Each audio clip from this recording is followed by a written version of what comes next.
Olá, pessoal, boa noite a todos. É um prazer estar aqui no Papo Novo, hoje com uma pessoa muito querida minha, que é o Ricardo Melão, nosso deputado estadual. Desculpa invadir, assim, a rede de vocês, aparecer nesse sopetão. O Facebook tem dessas coisas, né, Melão? A É gente vai verdade. invadindo, vai entrando, as pessoas às vezes pensam, ainda mais com tanta concorrência na pandemia, que essa louca entrou aqui e está falando as coisas. Então, mas eu queria falar que é um super prazer estar aqui fazendo essa live ensaiada com você. A gente já marcou várias vezes, já desmarcou. Então é Deu um prazer. certo. Agora deu, ó, e deu certo. E aí, eu estou muito feliz de estar aqui com você. E eu queria que você conversasse com a minha rede. Quero te apresentar para a minha rede, é a primeira vez que a gente bate papo aqui. Que você conversa, se apresenta, porque eu acho que eu vou ficar desfiando muito, acho que fica mais simpático se você falar. Mas eu adoro você falando, Dri, você sabe disso sempre, né? Aliás, Dri é uma grande surpresa aí nossa da política, do Partido Pois Novo, nossa única mulher eleita deputada federal, né? Por isso que eu falo que é a minha deputada preferida. é. Tô brincando, você seria de Eu ia qualquer ser jeito. preferida, mesmo que tivesse Você 10 seria de mulheres. qualquer jeito. Você seria de qualquer jeito. Mas como é a única, é até mais É fácil. mais fácil. É mais de um prazer, você sabe o quanto eu gosto de você, a surpresa agradável. Eu fico feliz porque, bom, me apresentando um pouquinho, eu tenho 34 anos, sou advogado por formação, me formei em Direito no Mackenzie, fiz pós-graduação em Direito Administrativo pela FGV, fiz MBA depois em Gestão Pública pela FGV também. Eu sei que dá aula ainda, você dá aula ainda na pós-graduação, Não, Renato? não, Olha que graças a Deus, eu mantenho a minha sanidade, eu tenho energia, é uma coisa muito boa. E é muito legal, Dri, porque eu tive um pai na política, né? Um pai que sempre foi liberal, esteve na política, exerceu alguns cargos um bom tempo, ele já estava afastado há um tempo, eu decidi depois entrar, principalmente com o surgimento do Novo, que era um partido com propostas novas e, de fato, que se assumia liberal, porque estava faltando isso no país, né? Ninguém tinha coragem de assumir essas ideias. Meu pai sempre, como jornalista que ele foi também, aliás, ele entrou na política por ter sido um jornalista, um formador de opinião com bom destaque, sempre defendendo as ideias liberais. E aí é uma grata surpresa, Adri, porque eu já gostava disso desde pequeno, convivi um pouco com isso, e as pessoas, principalmente do nosso meio, eram muito afastadas. Eu não lembro na escola, mesmo na faculdade, pouquíssimas pessoas pensaram em enveredar nesse caminho. Vou ser político, quero ser político. Tinham pessoas que se interessavam mais pelo assunto, agora a grande maioria não. Isso afasta boas pessoas com boas intenções, com boa formação, que é isso que a gente precisa. Então, Dri, quando eu vejo pessoas como você entrando na política, nesse momento novo, e antigamente isso era quase impossível, a política era quase que um clube fechado. Você não É. tinha, ou você tinha padrinhos políticos, né? Ou você estava na máquina de alguma forma, então você exerceu um cargo público, te deu destaque, ou você tinha um espaço na mídia, se escrevia no jornal, era comentarista de um programa de TV, ou era famoso por algum outro motivo, eram os únicos meios para entrar na política. Então, esse foi um momento muito virtuoso, porque permitiu que pessoas capacitadas como você, Dri, pudessem entrar saindo do zero. Né? As E, pessoas ó, estão e não só do zero, que sendo você conhecia de campanha, Dri? hã? Fala, Adri. Eu fui candidato em 2016 a vereador pelo Novo. Aí, começando a minha história, foi assim. Logo que surgiu o Novo, eu me empolguei para ser candidato a vereador.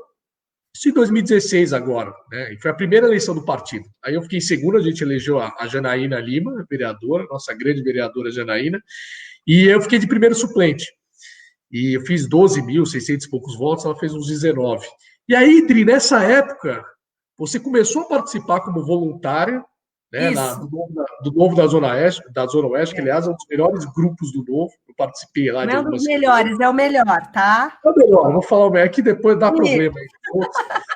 Mas, e você sempre ativa ali, né? Até pelo espaço ali que você cedia para o pessoal se reunir. E aí eu lembro, imagina, você começar a tomar essa decisão de, vou sair deputada federal. E Para aí eu ajudar, lembro, para ajudar. ajudar, ajudar, era uma das voluntárias ali mais aguerridas, mais ativas do Novo da Zona Oeste, né, de São Paulo, ali da cidade. Não, vou sair candidata aí para ajudar tal. Aí começou, eu lembro, Dri, aliás, uma gratíssima surpresa. Eu lembro quando algumas amigas minhas vieram falar, foi quando eu comecei a sentir ali, Dri, o quanto você estava crescendo. De fato, você cresceu, você fez 64 mil votos. Bem, É. você estourou aí. né? E aí eu lembro que eu encontrei uma amiga minha umas 2 semanas, eleição e tal. Ela falou: Olha, Ricardo, a gente gosta muito do Novo, eu e minhas amigas, a gente vai votar em você porque a gente te conhece e tal, já desde sempre. Era uma amiga minha antiga até de escola, tudo. Eu falei: a gente conhece, tudo, a gente vai votar em você. Agora, para federal, a gente vai votar numa mulher e já escolhemos a nossa. Eu falei: quem que é, né? Foi curioso, né? Eu falei: qual das que são, né? Você tinha ótimas mulheres candidatas ali, né? Você tinha a Tinha Mônica. muita candidata boa, muita. Isso, muitas. Aí ela falou: Muita não, candidata boa. eu vou lembrar, é uma que é professora da GV e tal, não sei o quê. Todas as minhas amigas vão votar nela, a gente viu, gostamos muito dela, vimos o vídeo, o currículo, tal, professora da GV. Acho que é a Adriana, né? Eu falei: nossa. Aí eu Pois falei: é. caramba, olha que legal, a Adriana tá. E de Mas repente o que é legal? O legal é que é abriu a urna. possível, né? Aí abriu a urna, eu falei: nossa senhora, que maravilha. Adriana era voluntária do Novo da Zona Oeste, resolveu sair candidata. Essas histórias, Adri, eu falo por experiência do que eu já vi conhecer, essas histórias eram impossíveis antes, não existia isso. A pessoa que surgia nova, ou tinha alguma ligação, algum Pois sindicato, é. algum grupo muito forte, uma igreja, alguma coisa. Não, era muito difícil alguém que virava, igual você, que, olha, tem lá uma profissão consolidada na sua É. carreira, nunca tinha pensado antes de entrar na política, de repente vira um dia e fala: olha, a política está ruim, eu acho que eu vou me dedicar e vou sair candidato. E de repente faz isso. Isso era Não, mas ninguém impossível. esperava, tá? Ninguém esperava. Apesar que teve uma hora que eu resolvi que eu ia para Brasília e eu falava para Eu todo mundo que eu lembro. ia para Brasília. Ah, você não chegou, você tá achando que eu não vou ganhar porque ninguém me conhece, mas eu vou para Brasília. Eu E repeti olha, essa, virou meu mantra, eu vou para Brasília e eu fui, mandaram. Tá oi, muito tá bom. vendo? E que deputada, viu, Dri? Parabéns, todo o teu Ô, trabalho ali, Belão, liderando a escuta, frente essa da live é para oposição. falar de você. Para, já, Ah, obrigada, viu? Vamos falar de professora. você. Olha, e você e do Cláudio, teu marido. Cadê o Cláudio? Espero que esteja assistindo essa live, né? Porque eu estou em Brasília, ele está em São Paulo cuidando das crias, então você já viu, né? Mas, Melão, vamos lá. Vamos lá. Primeiro, eu quero parabenizar vocês pelo trabalho que vocês estão fazendo na LESP. Assim, a Obrigado, nossa Igor. bancada estadual, ela é assim um motivo de orgulho para todos nós. Então eu quero te parabenizar também. Quero falar que já disse isso para você. O seu pai, João Melão, é uma referência para nós e ele várias vezes deu palestra para mim quando eu estudei administração pública. Então eu lembro até hoje daquela coisa de todo mundo gostar, todo mundo se encantar, porque era uma, assim, uma pessoa muito especial, então você tem que ter muito orgulho de ser filho desse pai. Obrigado. E até porque você falou nele, é uma referência que todo mundo que fez administração pública tem, né? Teu pai que estava à frente da sua época, então isso é muito bom. Agora, eu queria que você contasse para a gente a Lesp na pandemia. O que está rolando? O que vocês estão votando? Como vocês estão fazendo? Porque aqui só tem uma comissão funcionando, que é do coronavírus, e aquelas urgências que aparecem no plenário. Como é que está funcionando na Lesp? Está fazendo sentido? Não está? Ou está aquela coisa que não anda? Olha, André, praticamente muito parecido, né? Seguir o modelo. Então, eu lembro quando eles fecharam, foi logo que deu aqui, o Dória anunciou ali todo o fechamento no dia 23, foi no dia 23 de março.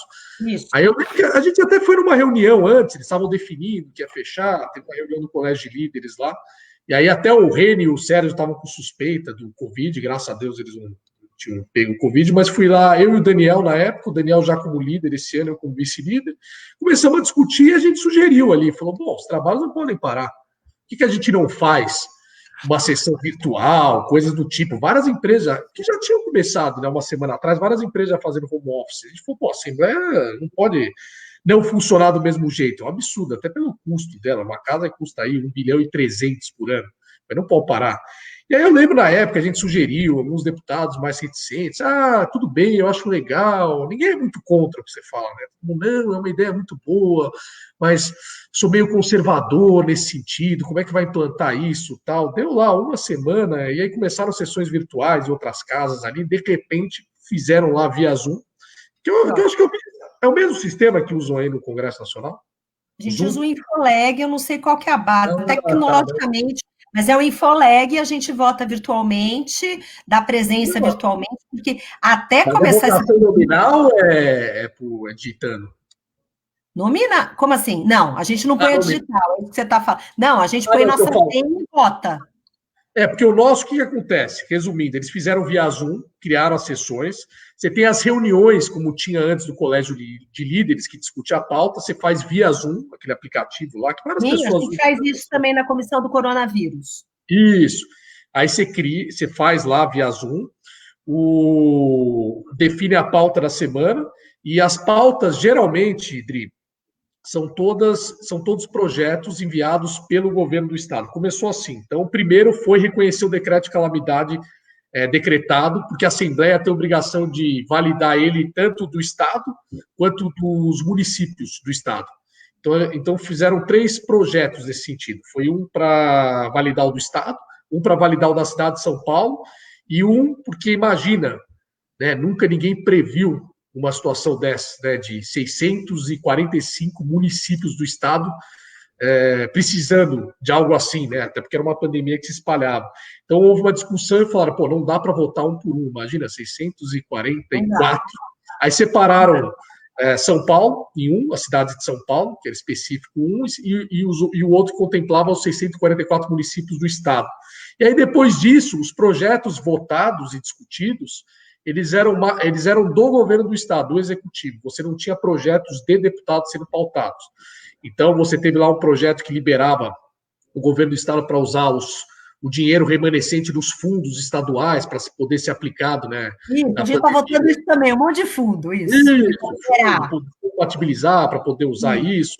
Depois teve a votação aí maravilhosa, que essa é uma pauta que a gente brigou também desde o início, a gente falou disso, foi outra coisa que deu muito certo ali, outros deputados também, de outros partidos, foi muito feliz, foi um momento muito feliz da Assembleia de, olha, vamos reduzir o nosso salário, não é justo a gente ganhar, integrar enquanto a sociedade está sofrendo. Então teve um projeto de redução de custos da Assembleia que envolveu não só redução dos nossos salários, aí acabou definido 1/3, a gente até queria mais, mas foi o que... Mas foi 30%, né? Foi 30%. 30%. Então, enfim, foi uma redução importante. Aí e também previa a redução do salário dos nossos funcionários de 20%, só que eles entraram na justiça e conseguiram eliminar, porque aí envolvia remuneração, aí teria que ter uma mudança constitucional, e aquele era um projeto de resolução. Você poderia mexer no subsídio dos deputados estaduais, que não é considerado remuneração para efeitos constitucionais. Ele é um subsídio, né, uma ajuda de custo, enfim, tem lá uma outra interpretação. E aí eles conseguiram, com essa liminar, derrubar o dos nossos funcionários, assessores, enfim. Não, mas foi um super exemplo. Eu cobro aqui toda hora. Falei, gente, Assembleia de São Paulo, nosso orgulho, fez redução de 30%. E a redução, fundo da Assembleia. Os vereadores também. E aqui, nada. Assim, parece que está tudo, nada está acontecendo aqui. É um absurdo. Já teve essa votação em algumas casas legislativas. Então, eu acho que umas 2 ou 3, eu acho que de outros estados. E não teve nada no Congresso. Pedrejado, teve inclusive uma PEC de redução, não só dos deputados, dos senadores, mas de toda a elite do funcionalismo público. Né? A gente chegou a protocolar, não conseguiu coletar as assinaturas, mas assim, a gente foi apedrejar. Parece que a gente está falando do lixeiro, da professora, que a gente quer reduzir o salário deles. Então, assim, está muito difícil, mas continuamos na luta. Eu também tenho um projeto desse, que já está com a Paula, que é de outro partido, inclusive, de redução de salário, e para parar de pagar cota nessa época de pandemia, porque se o povo não está vindo para cá, não tem que pagar cota de nada, mas assim, não anda. Não anda. Então, parabéns na Assembleia é 40%. Verba de gabinete. E olha, como eu gasto 0, então para mim a redução de 0 continuou 0, ficou a mesma coisa agora. O legal é os outros que levam a fama, né? O legal é que todo mundo parece legal, mas você sempre fez isso, mas faz parte do pacote, né? Sim. Eu tenho também, eu falo, Dri, eu acho que usar a verba, se você usa de forma adequada, responsável, faz parte. Por exemplo, você é deputada federal, você precisa de passagem.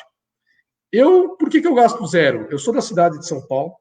É muito mais eu gasto 0 porque eu posso gastar 0. Agora, eu não vou exigir isso jamais de um Sérgio Vitor que mora em Taubaté, que é do interior, e precisa ter uma estrutura. Você que vai de avião até Brasília toda semana. Lógico. Entendeu? Não, mas peraí. Mas tem uma diferença que eu acho que é legal a gente pontuar também. Tem uma questão também de discernimento com o que gastar. Que você fala, eu gasto zero, eu moro em São Paulo. Eu moro em São Paulo, estou para Brasília. Então, o que eu gasto a minha cota? Em passagens, que Sim, assim, natural. é um tal de compra na madrugada para ser barato, compra no final de semana, a gente pega aquela passagem mais barata, enfim, a gente se organiza para gastar o mínimo. E Sim. gasto de táxi, aeroporto, câmara, aeroporto. O resto, eu continuo pagando. Eu pago meu almoço, pago meu café. Agora é que tem gente que almoça vinho, assim, tem os abusados, né? Mas Sim. tudo que é usado com consciência tá ok, faz parte. Okay, faz parte do teu trabalho, é natural, isso acontece. Não, em qualquer empresa isso acontece, é muito natural, é usar com responsabilidade. Eu falei, eu sou solteiro, então eu tive flexibilidade para me mudar. Eu falei, vou morar perto da Assembleia, então já diminui o custo. A gente não usa carro oficial, então eu vou para a Assembleia, às vezes até de patinete ali, quando tem Ai, que sobrando. Agora delícia! não estava sobrando muito, mas aí você vai estar ali perto, dá para ir a pé, então já é custo muito reduzido. Eu não viajo de avião, você não tem viagens de avião pela Assembleia, né? Então fica um custo muito reduzido. Eu falei, olha, para ter um gasto de papel aqui, o outro ali, eu falei, eu vou assumir do meu bolso, do meu salário e acabou. E aí fica aí com custo zero. Mas o importante é usar com responsabilidade, e vocês são os mais econômicos do Congresso. Né? Vocês são os deputados aí que dão exemplos mais econômicos, assim como a gente é na Assembleia também. Mas Né? então, mas o legal é que a gente puxa os outros. A gente percebe que vários deputados já me ligaram no começo. Agora a Câmara, graças a Deus, colocou um sistema de compra de passagem que facilita para todo mundo comprar mais barato, tudo da mesma forma. Legal. Mas no começo, sei lá, eu gastava 200, o outro fulano gastava 1.500. E quando começaram a comparar um parlamentar com outro, os deputados me ligavam. Adriana, me conta como é que você faz para comprar? E eu contava, olha, a gente tem que espalhar as boas práticas, não é isso, Melão? Com certeza. É melhor. Então, a gente dando exemplo, os outros do bem vêm junto. Não, e tem que ser assim, Dri. Tem que ter, aliás, não falando apenas da questão de gastos, mas também dos projetos maravilhosos que você já protocolou. Primeiro que você já... Vou falar um pouco de você, Dri. Você fica brava, mas me permite. Não, eu estou falando, eu fiz essa live. Pessoal, presta atenção. Melão é tão gentil, tão assim, a gente vê que tem gente que gosta só, ele fica tudo colocando foco em mim, vocês perceberam? Eu fiz live para falar dele, ele fala da minha eleição, que eu fui uma surpresa dos meus... Ele é muito gentil. Muito bonito, mas eu vou te fazer perguntas específicas, tá bom? É a última vez que você fala de mim, combinado? Perfeito. Primeiro que você tem aquele projeto que eu acho maravilhoso, que é, aí vai muito, eu agradeço que vai muito um pouco do trabalho que a gente tem feito aqui em São Paulo, que é aquele projeto que busca dobrar as penalidades para quem cometer crime de corrupção nesse período de pandemia. Melão, tá na pauta dessa semana, urgência. Já tá. Aliás, você consegue... Calma, não fica assim. Telemedicina. A gente não, propõe... Telemedicina já foi sancionado e tem um outro projeto na fila para quando acabar a pandemia, beleza. Só você emplaca projeto. Quê? Você consegue emplacar projeto lá no Congresso. Gente, eu estou tentando. E aí, o fato é que realmente esse da teia dupla é importante. Olha, você tem talento, viu, Dri? É difícil emplacar até aqui na Assembleia de São Paulo. Imagina no Congresso você no 1.500. No Congresso é difícil. O pessoal ainda fala para mim, gente, como é que você conseguiu isso? Você tem 1 ano de mandato. Bom, enfim. Esse da dupla pena, eu consegui, a gente solicitou, mesmo porque é um projeto bacana. Para quem não sabe, a gente quer dobrar as penas para quem comete crime de corrupção na pandemia. Meter a mão em dinheiro, que é para a saúde. Tem já é um absurdo, imagina esse período. Exatamente. E aí, a gente conseguiu colocar na pauta da Câmara nesta semana para votar a urgência. Só que a parte triste da história, a alegre é que foi para a pauta. A parte triste é que eu ainda não tenho apoiamento dos líderes. Então, eu preciso de líderes que representem 257 parlamentares. Eu só tenho 2 líderes que assinaram. Eu só tenho, por enquanto, 39. Então, a minha briga vai ser essa semana. Viu? Então, quem tiver aí com esse parlamentar lá e líder, por favor, me ajudem a conseguir essa assinatura. Eu já mandei para todos, eu ainda não tive as assinaturas. Ah, entendi. Não, mas vai conseguir, o tema é bom. Quem que vai querer ser contra? Todo mundo quer. Não, o cara, é que o pessoal... Não, quando você joga a luz, difícil alguém falar que é contra. No particular, o cara pode... O ponto é esse, é jogar à luz. Mas, assim, ninguém é contra, mas na hora de vamos ver para assinar, que é da assinatura deles, eles não... Aí ele dá um pulo para trás. Porque a gente tem focado muito, Dri, eu trabalho muito com fiscalização. E aí eu tenho focado muito em verificar os gastos do governo do estado de São Paulo, e eu tenho uma equipe muito técnica nesse sentido, com experiência, inclusive em administração pública, que já trabalharam. Tem lá o Amed, o Felipe eu conheci quando eu trabalhei na Secretaria de Gestão, ótimo, que era da equipe do Paulo Ebel, que hoje está com o Paulo Guedes, que foi meu grande mestre aí para mim. E o Amed, que era da equipe do Caio Megali, que era secretário da Fazenda na época. O Caio Megali também tinha vindo do setor privado e tal, foi virar secretário da Fazenda, que o Dória mudou o nome, era Finanças, o Dória mudou para Fazenda, na época era Prefeitura, no comecinho, e o Amed foi coordenador-geral do orçamento lá, então ele conhece tudo, ele é concursado, ele é pós-doutorando, aliás, pós-doutorado já, ele já conseguiu lá. Legal. E ele é ultra especializado nesse assunto. Então a gente se debruça sobre os gastos e aí cobramos transparência, tudo, porque é um absurdo. É um período em que você, quando reconhece o estado de calamidade pública, a lei te dá uma flexibilidade para você fazer contratações mais relacionadas à pandemia. Claro. Então, você tem lá a possibilidade de poder dispensar a licitação, não quer dizer que você seja obrigado a dispensar, mas você ganha essa liberalidade, né, de, olha, agora, só em casos relacionados à pandemia, não pode para nenhum outro caso, eu não posso contratar uma frota de veículos aí para uma secretaria qualquer que não tenha nada a ver com o Covid. Agora, você vai fiscalizar. É até compreensível, Dri, porque imagina só, você precisar comprar para amanhã 300 respiradores para um determinado hospital ali, porque pandemia, assim, espalha de repente... Em 2, 3 dias ali, você tem uma necessidade de atender ali centenas de pacientes, né, infectados e tal. E aí você não tem tempo, um procedimento licitatório comum, você demora 2, 3, às vezes até 4 meses. Então já acabou a pandemia e você não resolve a situação, né, você não ajudou ninguém. Então você ganha essa certa flexibilidade. Agora, com essa flexibilidade, você tem uma responsabilidade. A pessoa não tem direito a gastar do jeito que ela quiser, conforme ela quiser, para o que ela quiser. A lei delimita ali muito claramente, isso está na Lei 8666. Né? Inclusive, você tem que mostrar ali, minimamente, por que você escolheu aquele fornecedor, qual é a razão daquele preço, tudo tem que ser justificado. Agora, você tem que ficar em cima, porque bem ou mal, você deu uma certa liberdade para o governante. E cabe a nós... o gestor faz isso, né, Melão? Isso. Saber por que eu estou comprando esse respirador, por que eu estou pagando um pouco mais caro? Ele minimamente tem que documentar aquilo, porque ele vai responder por isso, ele tem que dar transparência, né? E tá ali, inclusive você tem lá, se eu não me engano, é o artigo 26, ele deixa claro ali que você tem que colocar, tem que ter esses critérios minimamente, não é simplesmente assim você compra, não é que tá totalmente liberou geral, faz o que você quiser, não é assim.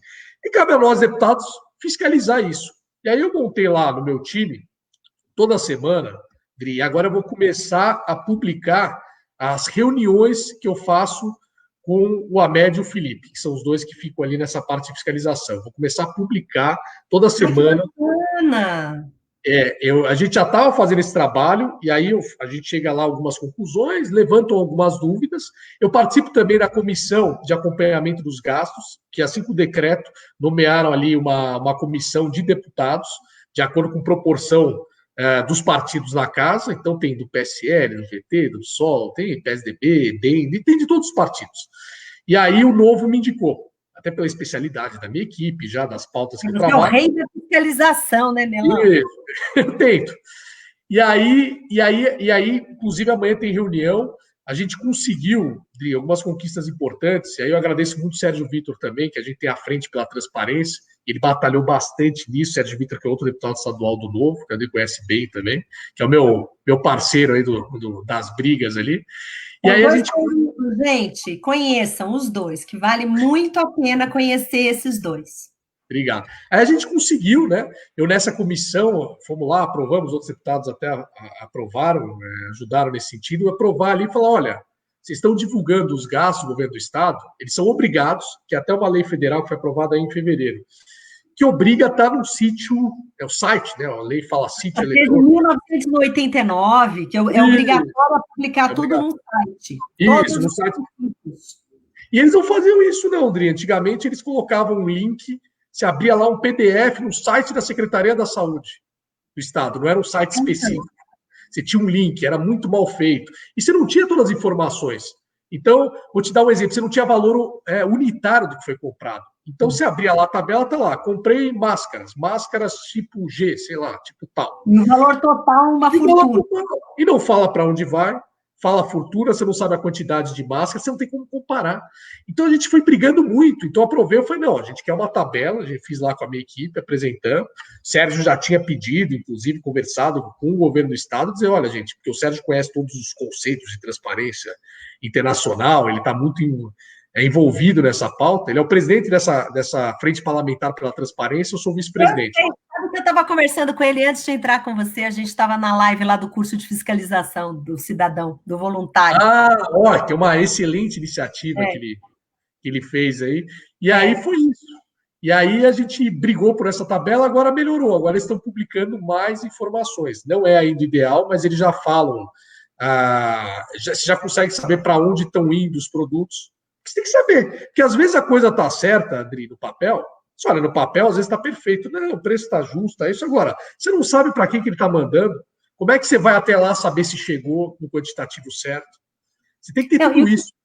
Sabe o que é legal também? Uma coisa que eu acho até para quem está nos ouvindo, que é uma coisa importante, é que muitas vezes também tudo parece certo no papel, tudo parece certo no site, mas tem coisa errada. Então, também o fato de você participar, acompanhar, para falar, bom, tudo bem, tá tudo certo aqui, mas essa empresa aqui vende sabão, né? Não vende respirador, né? A história da loja de vinho que vende respirador, essas barbaridades que a gente viu. Então. Aqui em São Paulo você tem algumas questões. Tem até lá o caso dos respiradores chineses, que foi um caso escabroso. Eles compraram de fora, pagaram muito mais caro, acho que era 180 mil reais, era um cálculo a $5 na época. Pagaram muito mais caro do que os outros governadores estavam pagando, né? Por exemplo, em comparação com o Zema, comprou lá um outro tipo de produto.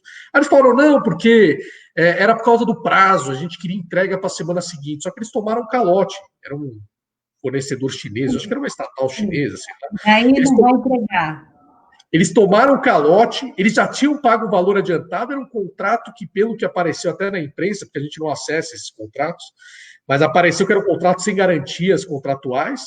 E aí eles, não, a gente já acertou porque eles não entregaram e o preço que a gente já tinha pago, eles pagaram lá o valor adiantado, o preço que a gente já tinha pago, eles vão mandar os respiradores equivalentes. Só que aí, vão mandar muito tempo depois, então não entregaram no prazo, não justifica porque você pagou um preço em virtude da urgência. Isso. E agora não foi urgente, não foi entregue na outra semana como eles queriam, demorou muito mais tempo. Vão chegar aí os respiradores do Zema, e os respiradores do Dória ainda não chegaram.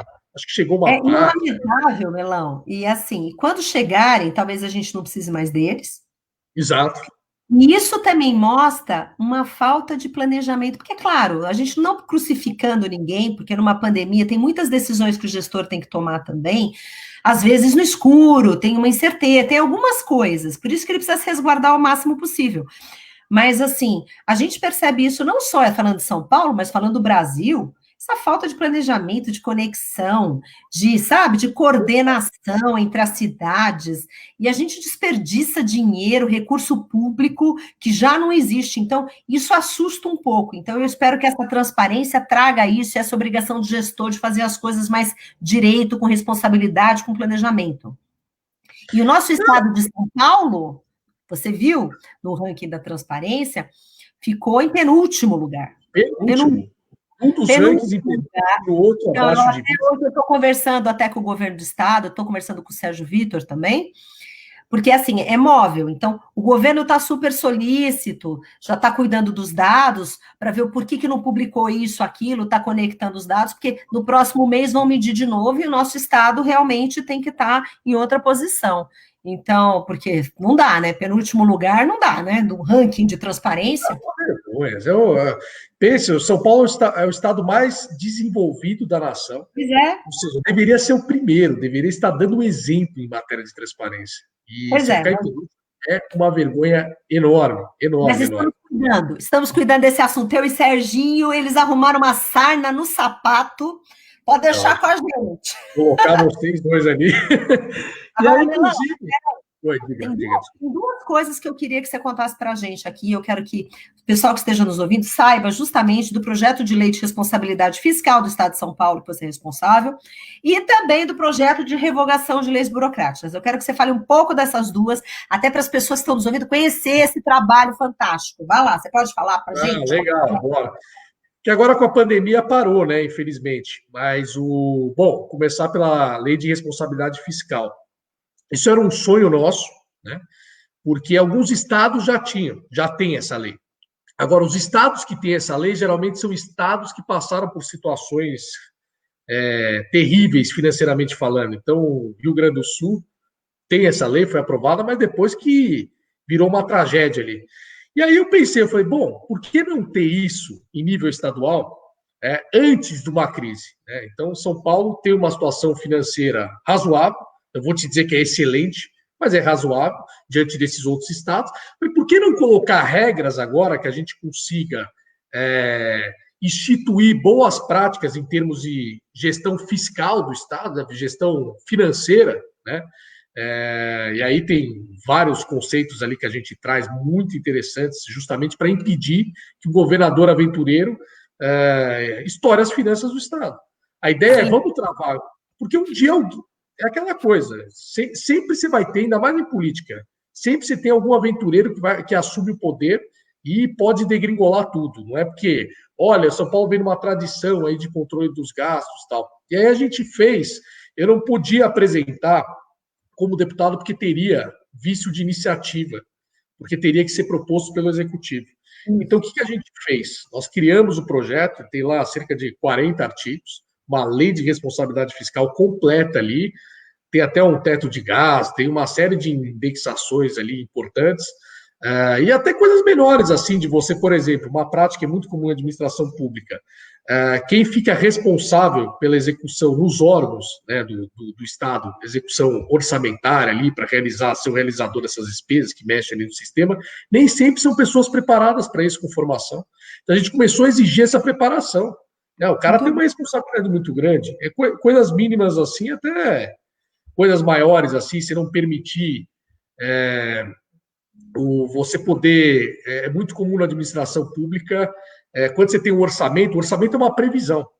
Você aprovou o orçamento, ele é uma previsão do quanto você vai arrecadar, não significa que você tem aquele dinheiro no caixa. Só que você consegue empenhar o dinheiro para fazer compras, né? Empenhar seria mais ou menos reservar o dinheiro para poder contratar serviços ou outras compras de acordo com o teu orçamento. Você fala, não, eu tenho orçamento para isso. Mas não, você tem que ter caixa para isso.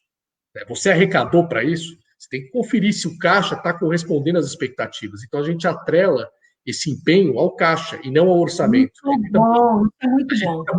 A gente tenta mudar alguns conceitos assim, justamente para trazer mais responsabilidade e você não correr o risco aí de estourar as finanças.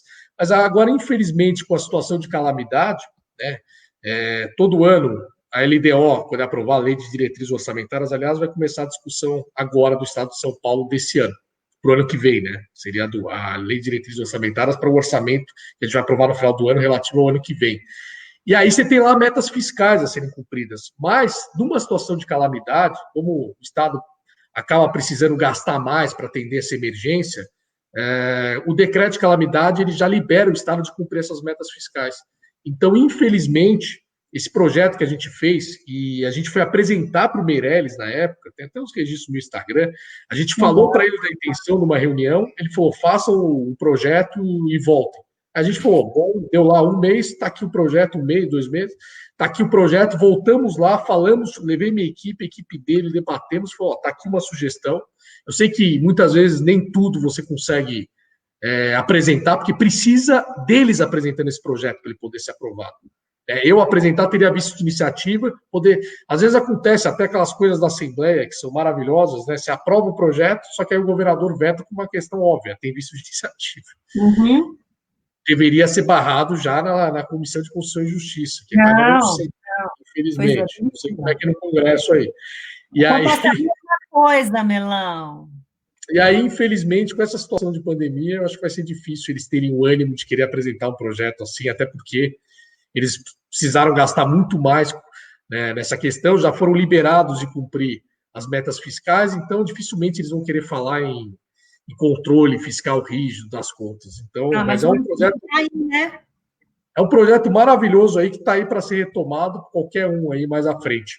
E o revogaço, como você falou aí, que, aliás, era uma pauta minha desde a candidatura para vereador, Tri. E aí depois até o Paulo Weber, quando virou secretário de gestão, logo na prefeitura, no começo de 2017, ele me chamou para trabalhar lá, porque ele falou, olha, ele sabia, através de amigos em comum que te apresentaram para ele, que eu tinha essa pauta, né, até por ser advogado e tal, que eu queria, eu falei, olha, eu quero revogar leis, eu quero ser o deputado que mais vai revogar a lei, porque eu acho que a gente tem lei demais, e apesar de advogado, eu sou revoltado com lei, e eu gosto muito daquela máxima que diz assim, Dri, que a lei inútil atrapalha a lei necessária. E quando você tem muitas leis, você cria até uma desvalorização da lei, porque são tantas regras, né, se desvaloriza o sistema jurídico como um todo.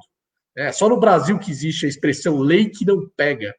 Imagina, lei é uma coisa sagrada, uma vez que foi aprovada, passou por todo o processo, os representantes eleitos pela população votaram, está ali, ela é sagrada, tem que ser cumprida. Não, aqui no Brasil, você tem essa coisa da lei que não pode lei, né?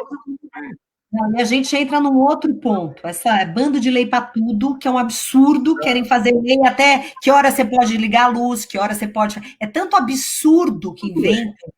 É travando a tua vida. E aí a gente fez... É o necessário. Exato, aí eu juntei com o Sérgio Vitor, né, mais uma vez aí, meu grande parceiro e sócio aí dos meus projetos, e aí ele também tem essa ideia, ele adora essa pauta de desburocratização, até porque ele é empreendedor. Então, o Sérgio, eu como advogado, revoltado com leis, ele como empreendedor, deu uma parceria perfeita ali, né? Porque ele falou, não aguento mais burocracia, atrapalha negócio, minha vida inteira foi atrapalhada por isso, então a gente se juntou, criamos uma plataforma chamada Revoga Já, que está na internet, só acessar ali, revogajá.com.br, e aí para as pessoas sugerirem leis que atrapalham o seu dia a dia, para a gente poder estudar e revogá-las, né? Sugerir para revogação. E antes disso, a gente já tinha feito todo um pacote de pesquisa com a equipe de leis para serem revogadas, algumas pela Assembleia, porque eram de iniciativa de deputados, e outras que a gente indicou para o Executivo, que, aliás, a Secretaria de Desenvolvimento Econômico, lá, o pessoal da Patrícia Ela, eles gostaram muito dessa pauta, eles estavam fazendo em nível do Estado, nos decretos, que aí envolve eles, né, um trabalho que o decreto ele é publicado pelo governador, então é o governador que revoga portarias. Na prefeitura, quando o Paulo Weber me chamou, ele sugeriu que a gente fizesse com os normativos da prefeitura, então a gente fez pelas portarias. Portarias são as regras internas de funcionamento da prefeitura, então peguei lá um calhamaço de portarias, comecei a revogar na secretaria, e aí foi isso, através dessa inspiração, eu falei, eu vou fazer. Como legislador, eu quero fazer algo no âmbito legal das leis mesmo no estado de São Paulo, das leis estaduais. E aí juntei com o Sérgio, montamos uma plataforma, indicamos ali centenas de leis ali para o Executivo revogar. Eles estão fazendo essa revisão ali com a Procuradoria-Geral e tal. Isso vai virar um projeto. Então, a ideia é eles apresentarem também. Ao mesmo tempo, eles vão revogar uma série de decretos que já estava no plano deles, porque eles já tinham essa iniciativa, nós tínhamos essa iniciativa, eles falaram, vamos criar uma sinergia aí de trabalho, né? Em vez de falar cada um, todo mundo está fazendo a mesma coisa aí separado. E aí foi isso. E aí, Tri, tem leis ali maravilhosas. Tem uma que eu gosto, sempre cito uma de exemplo para você ver o nível que está. É uma lei da década de 50, acho que é da época do. Eu acho que é a época do Adhemar de Barros, se eu não me engano. Que foi governador e tal, década de 50, por aí. E é uma lei que desobriga você, então, Dri, fica a dica aqui para você, para quem está assistindo. Vai lá. Você desobriga de pagar frete ferroviário para transportar pombos correios. Que legal! Então, se você tem pombo correio, manda de trem, eu te entrego a lei, você vai dizer e falar, eu não vou pagar porcaria nenhuma, porque essa lei aqui, que não foi revogada expressamente, me permite fazer o transporte ferroviário do pombo correio de graça. Então você fala, poxa, qual o sentido de uma lei? E diversas outras leis ali, do dia a dia, enfim, que não fazem mais sentido, que atrapalham a vida das pessoas, e quem tiver uma lei para sugerir, manda para a gente, que a gente coloca no pacote. Então essa é uma iniciativa nossa, não é comum, Já foi feito um trabalho semelhante na própria Assembleia, se eu não me engano, em 2006, 2007. Eles fizeram uma revisão grande lá, revogaram algumas leis. A ideia é a gente fazer um outro pacote de revogação para criar essa cultura na casa. E aí tem outras iniciativas que vêm junto, Dri, que é o Chuchuan, que eles falam. Isso tem, se eu não me engano, é na Suíça, no Canadá, países assim, que para cada lei, para cada projeto de lei que você apresenta, você tem que sugerir a revogação de duas. Então, Amo você isso. vai criando. Eu quero Olha que fazer isso. legal. E aí você vai criando essa cultura. Você sabe o que, que Nossa, acontece aqui? já. Pessoal da. Sabe o que, que Oi, Fábio, acontece? desculpa. Não, é que a gente. Você sabe o que acontece aqui? Que eu adorei esse tchutchuan que você falou. Para cada um que aprova, revoga duas. O nosso deputado Gilson também trabalha com essa revogação, ele recebe no site as ideias. Eu recebo no meu algumas também, eu já passo, a gente vê para. Mas aqui chega ao cúmulo que não sei por que deputado, tudo bem que deputado tem que fazer leis, né? Mas leis úteis. Aqui é só lei inútil, a maioria, que não serve para nada. Eu sei que eu estou na comissão de saúde, e lá, assim, é lei para o Dia Nacional da Gripe tipo 34. E eu falo, gente, a gente vai ficar trabalhando aqui para cada doença que tiver dia nacional, vamos gastar para revogar, para fazer. E o absurdo, assim, inúmeras doenças, é um monte de coisa inútil. Você sabe que O que eu me pergunto é que eu não sei como é aí. Aqui nós temos 20 mil projetos de lei parados, esperando votação, esperando comissão. O deputado acha que ele tem que ser uma maquininha de fabricar lei. E devia ser o contrário, devia ser uma maquininha de revogar a lei inútil, maquininha de tirar tudo e limpar, porque é um absurdo. E uma desdiz a outra. Eu lembro que a gente estava discutindo a reforma da Previdência, e na sala ao lado estavam aprovando aposentadoria especial de uma categoria 415. Você percebe? É um descompasso. ao Ao invés mesmo do. tempo, Hã? É sério, eu não ao estou mesmo brincando. tempo, Ao mesmo tempo, na pelo comissão, na amor de sala Deus. 1, comissão da Previdência, estava lá discutindo a reforma. E eu lembro que na Comissão de Seguridade Social eu ficava brigando. Falei, como assim a gente está discutindo com a aposentadoria especial de frentista, disso, daquilo, que tinham várias categorias, e com todo respeito aos trabalhadores, não é nada, mas só para você ver como há um descompasso. Aprova a lei numa coisa e outra lei que desdiz o assunto. É vergonhoso. Ao No invés do mesmo deputado momento, tem que levantar o que tem, como tem, para não ficar produzindo nada e lixo. Ah, desculpa, irritei. Vai lá, Melão, toca, parabéns. aliás, você me lembrou isso aí, você falou dos dias da doença. Tem um deputado, ele já saiu, mas eu não sei porque eles me jogam. Eu estou na comissão de finanças. Eles me jogam todos os projetos desse cara, eles jogam para mim esse relator. Eu boto lá o AMED, imagina, o AMED com pós-doutorado, tendo que fazer relatório de projeto do dia da doença. E eu acho que o cara, eu acho que ele pegou o dicionário das doenças. Tem aqueles, Isso! não sei se é enciclopédia, né? Ele pegou, ele fez um dia de combate a todas. Aí, como foi o dia do combate ao zumbido no ouvido? Eu falei, vocês estão de brincadeira. Mas é Vocês isso estão tirando mesmo. o meu tempo. Vocês estão fazendo. Falta do que Bota um fazer. cara com pós-doutorado para Pois relatar é. o dia do combate ao zumbido no ouvido. Juro, chegou nesse nível. Agora, ô Melão, E eu, eu estou muito diga, feliz com essa pauta, mas agora, até porque a gente entrou na pauta da saúde, até porque a gente já está caminhando para o final da nossa live, eu achei muito bonita a atitude da bancada estadual de São Paulo. Aliás, eu só estou elogiando vocês, porque tem umas coisas que vocês fazem juntos que eu fico assim, de olhinho brilhando, e eu acho que todo mundo tem que saber. Vocês se juntaram e juntaram todas as emendas de saúde e destinaram juntos para os hospitais. Então, isso foi muito lindo, porque o dinheiro é do cidadão, é da população, e parlamentar só manda de volta o que já é deles. Parlamentar não é rei, não é dono de nada. Então, a atitude de vocês de juntar todo o dinheiro e destinar para a saúde, conta para a gente como foi esse processo, porque eu achei lindo de morrer. Eu quero fazer isso também aqui na nossa bancada federal. aliás, eu já falei, eu quero fazer o convite aí. Se não conseguir fazer aí, vamos juntar no mesmo edital. Trazer Já você, tem que aliás, o. estadual e federal, mas Não, foi mas no tem que momento. juntar, você tem que juntar com a gente. Você tem que juntar com a gente, Dri. Com todo Alô, prazer. oi, desculpa, deu uma travada. Eu Não, porque o junto que a os gente todos fez os aqui? federais, estaduais, inclusive, juntos. A gente tem que dar um exemplo, não é possível. Porque você é que atua na saúde aí pelo Novo, que eu sei. Sei que está na Comissão É, da Saúde, brilhando ali. Aliás, vamos eu já lá. visitei Santas Casas e falou, não, eu conheço muito a Adriana Ventura, eu converso com ela direto, tá dando uma força enorme ali para a Estou gente tentando. pra discutir aí um monte de absurdo que tem nessa área, que tem bastante, né? Isso é legal, Dri, foi bom você ter tocado no assunto. Isso é uma iniciativa nossa. O que acontece no Estado? Você tem direito ali a cerca de 5 milhões de reais por ano para dedicar a emendas. É o que você falou, emenda. Eu adoro aquele vídeo do Bruno Souza, que é nosso deputado estadual, que ele tira o dinheiro do caixa eletrônico, ele bota lá e volta o dinheiro e aplaude o caixa eletrônico. Né? Ele fala, poxa, você está aplaudindo o deputado que deu emenda?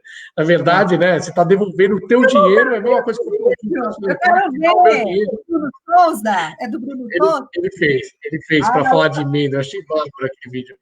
E aí, o que a gente fez? A gente tem lá 5 milhões de reais, cerca de 5 milhões uns quebrados ali, para todo ano, do orçamento do Estado, para poder indicar para alguma área, né? Educação, segurança pública, para bons projetos, boas iniciativas e tal. Desse valor, metade, obrigatoriamente, metade tem que ir para a saúde. Só que, Dri, olha que engraçado. É metade mesmo. Você não pode ser 51% para a saúde. Eu queria mandar 100% para a saúde. Vocês E têm aí a essa lei não deixa. A lei tem a limitação. Eu o falei, não, nosso legal. O que eu entendo? 50, mas a gente pode mandar 100 se quiser. Não, aqui não. Aqui a interpretação foi, não, 50. Não pode 51. A lei diz que é metade. Porque eu falei, é muito razoável você imaginar. Eu falei, pelo menos metade para a saúde, é uma área essencial, acho ótimo. Eu falei, não, vou mandar 100% para a saúde. Aí falou, não, é metade, não pode ser 51, tem que ser 50%. Então imagina você tendo que cravar tudo em 50%. E aí, o que foi legal? Muito importante. Cada deputado tem uma pauta, uma área específica. Igual aí, se atua mais na saúde, no combate à corrupção, você tem outros deputados aí, você tem o Poit, trabalha com startups, empreendedorismo, e cada um segue aí uma pauta, né? A gente se divide muito, isso é muito legal no Novo, fica muito É. sinérgico. E aqui, saúde, eu comecei a ter um olhar para a saúde maior, até porque a gente tem, o Sérgio discute muito desburocratização, empreendedorismo, agora transparência, tal, uma pauta converge muito com a minha, inclusive.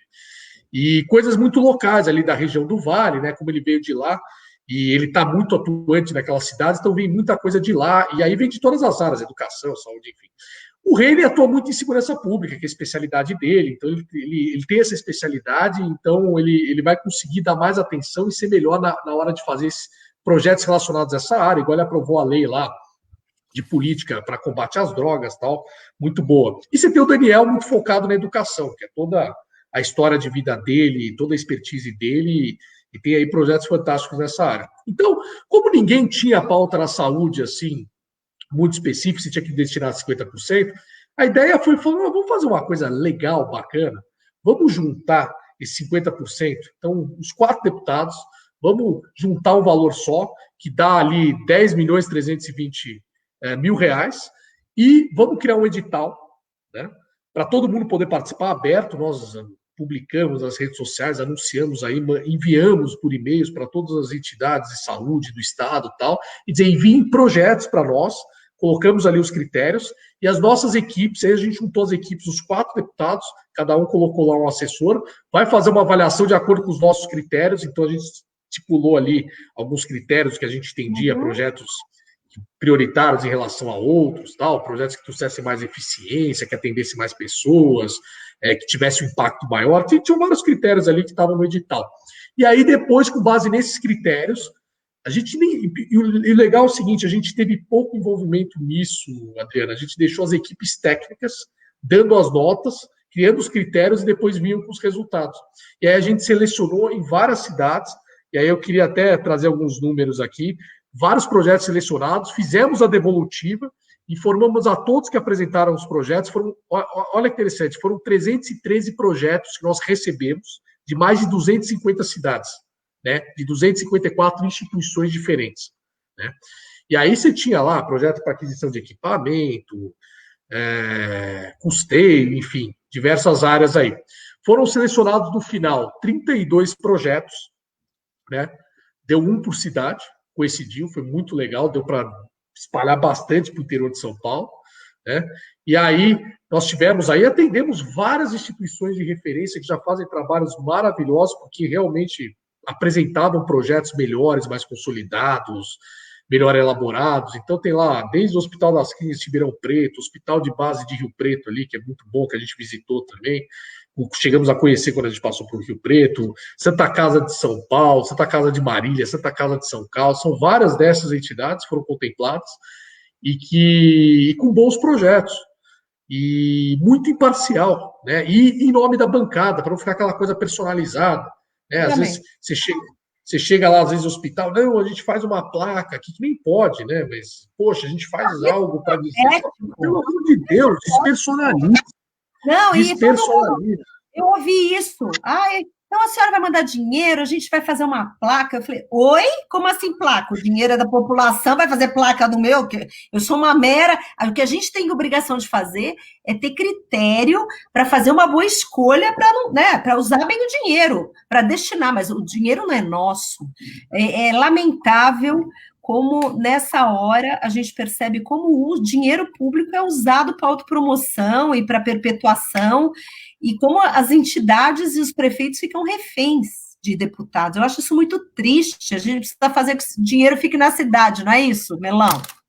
Exatamente, que é a nossa pauta. E eu falava bem claramente, depois eu fui visitar algumas instituições pessoalmente, até para ver, né?